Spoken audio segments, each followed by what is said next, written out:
Okay, hello everyone and welcome to another webinar. Today I'm going to be talking about a strategy or a concept, I guess you could call it, known as transferable skills. Now, transferable skills are the generic employability type skills that I think we have a moral or not so much an ethical obligation, but a moral obligation or a professional obligation to help our students, regardless of where we're working or what we do, what subject we're teaching and what age we're teaching and so forth, to help our students develop those skills that they'll be able to use in a range of different workplaces. Now, we've all heard a million times that kids these days will go on and have 22 careers in their lifetime or whatever it is.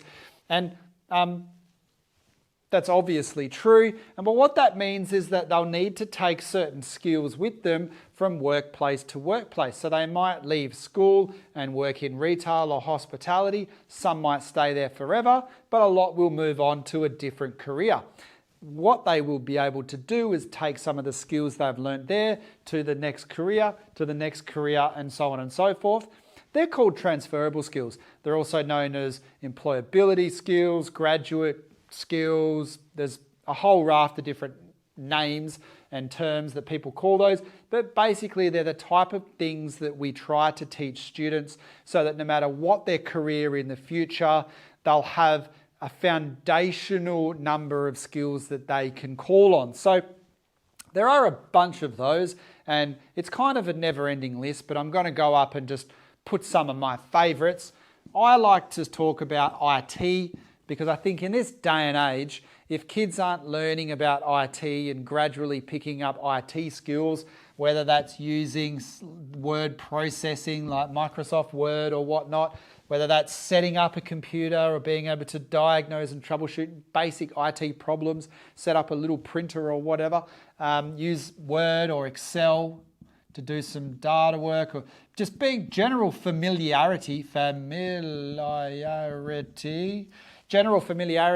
with with using IT and being comfortable with using IT on a day-to-day basis for things like research and so on and so forth. That's also a part of the critical literacy that we teach kids, so they're not downloading viruses when they're opening emails and things like that. So you've got your IT or digital literacy. Oh, where's my eraser? Over here. It's hiding in a different spot. So that's our digital literacies. And you can see why that is such a useful skill for students to have when they get into the workplace, whether it's they're working for a small business that's, say, a real estate agent, and it's just an entry-level receptionist type job. That if that person is really good at IT, it comes in so handy for the people who own or manage that particular business, or if they even work as a teacher aide, or if they go and go on to university or whatever. Those IT skills are going to help them in pretty much every single career that they go into. Other ones are a bit more generic, like time management, or general, I guess, not only time management, but generally being organized. So those organizational skills.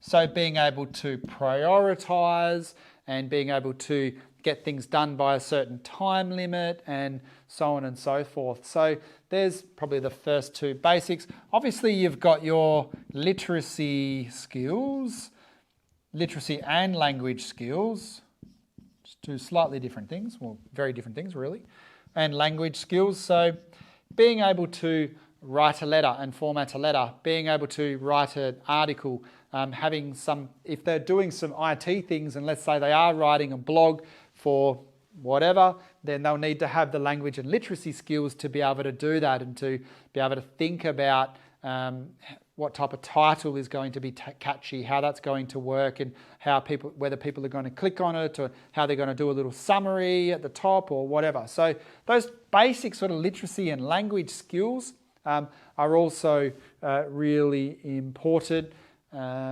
for us to teach students. Now, we already do a lot of this anyway, probably not so much of that and probably even less of that. In fact, Personally, I don't think we do anywhere near as much as that. Students use different IT technologies as part of their day-to-day, I guess, just being at school, but they don't actually very often get taught a huge amount of IT until they start actually doing IT classes. So, and you've also got the other standard ones like your analytical skills.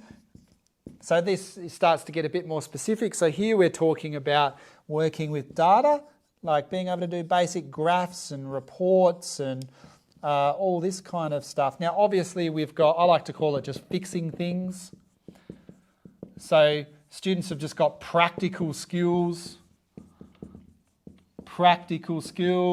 that they can, they can do research, which I guess is a type of practical skill in sort of a sense, or maybe not even research, but just retrieving information and identifying this information from this source online, this information from this government website or whatever. So basic research skills, practical skills, I just call it fixing things, but if students can, if there's something wrong with a bicycle, they can fix it. They can do some basic woodworking.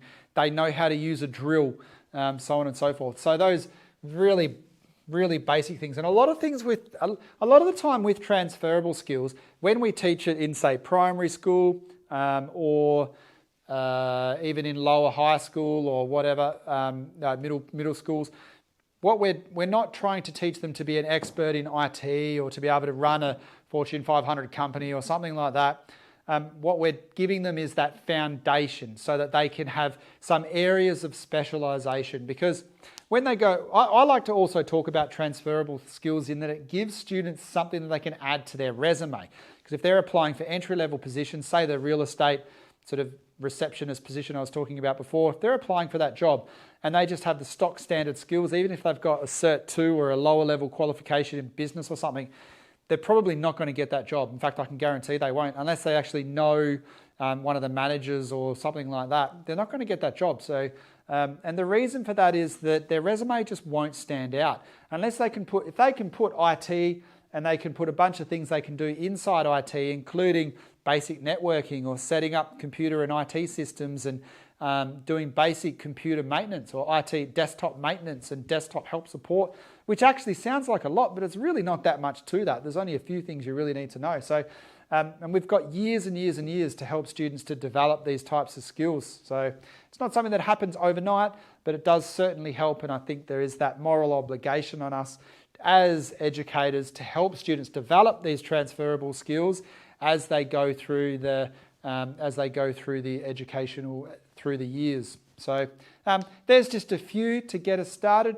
There's obviously a whole range of different skills there, some specific, some less specific, to get you started on helping students develop those more generic skills. Now, quite often we don't use transferable skills, but we teach transferable skills as either a secondary goal in a program, or we teach it as a what is known as a cross-curriculum priority. I won't put that one in there, which is kind of like a secondary goal, so that students are English, they're learning the literacy stuff, but they might also be learning the IT stuff or the analytical stuff or whatnot at the same time. So have a Google around, type in transferable skills. I've also got a blog on that outlines, I think, 20 or 30 of them. So that might be of interest. And that is my take on transferable skills.